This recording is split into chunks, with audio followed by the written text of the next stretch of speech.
Greetings. Today we're going to look at models that don't have textures assigned and what we can do about that.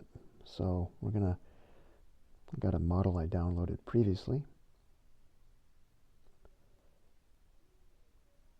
and you can see that it looks like it's got some nice painted textures applied to it.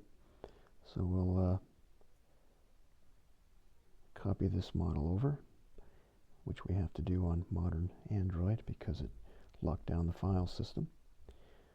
And there's no texture here, and of course usually a lot of models they need to have their node hierarchies transformed, and the app doesn't do that on the first try. But if we just go back, find it in the menu down here, we don't even need to do anything other than just hit load, because the transform meshes checkbox should be ticked. If it's not, just go ahead and tick that and reload the model. And now you can see that model looks nice, but there's no textures. So what we're going to do is we're going to move it right over to the left of the screen, open up the drawer here on the right. We want to find the mesh that has the main body of the helicopter. And number 23 looks like that's the one. There's a bug here. When we remove that mesh, everything turns blue. That'll get fixed eventually, but for now, the most important thing is this mesh 23 refers to, you can see it in the middle here, the material 0.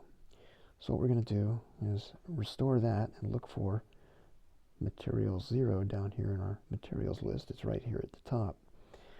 So we've got down at the bottom, you've got 6 colors which are supported: diffuse, specular, ambient, emissive, reflection, and transparency. And currently we have 7 textures: diffuse, specular, ambient, normals, opacity, emissive, and light maps. But all we care about right now is diffuse. So if we just tap the diffuse swatch there, you can see that there's no texture applied. And we can look through the ones that are bundled with the model. And we're going to go for the diffuse one here, which is nicely UV mapped.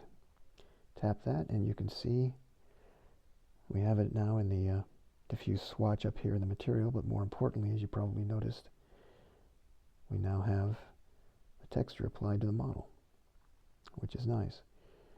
And if we zoom in a little bit here, you can see we're going beyond the clip plane here. So we just come out here and move that back a little bit, so we have some more room to play with before we get too close in.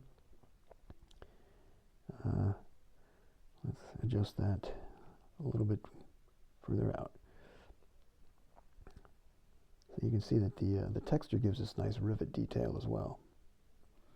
Now you can play around if there's other textures in the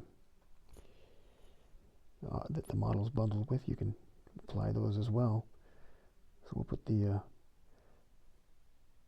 what looks like kind of a height map on there. And this one also has rivet patterns, but they're different than the ones in the diffuse map.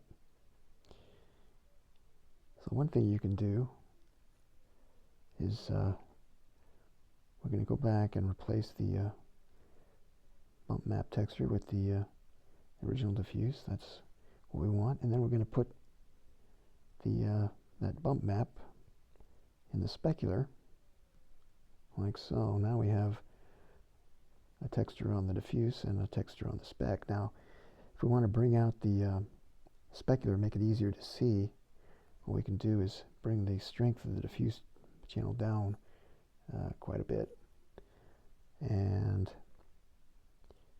we'll increase the light radius. You can see we can move the lights further out here.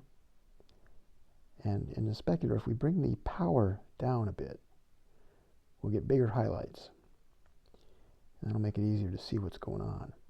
And now, if we move the model around, try to pick up the spec highlights here, you can see going across the door there and on the back of the fuselage, we've got those rivet lines cutting across the door and that panel, and those are not in the diffuse texture.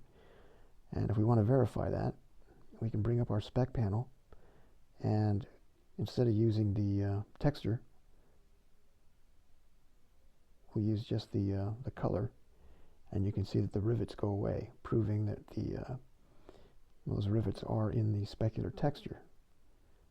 So anyway, this is how you would apply textures which happen to be bundled with the model but which aren't referenced by that model to the model for a nicer effect. Now you can see as I spin the model, there's something going on with the seat, and the reason is because the clip planes are too far apart probably.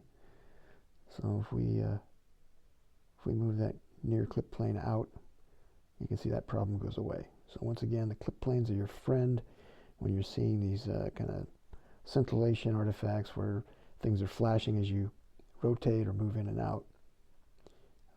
And you can fix them by adjusting the clip planes.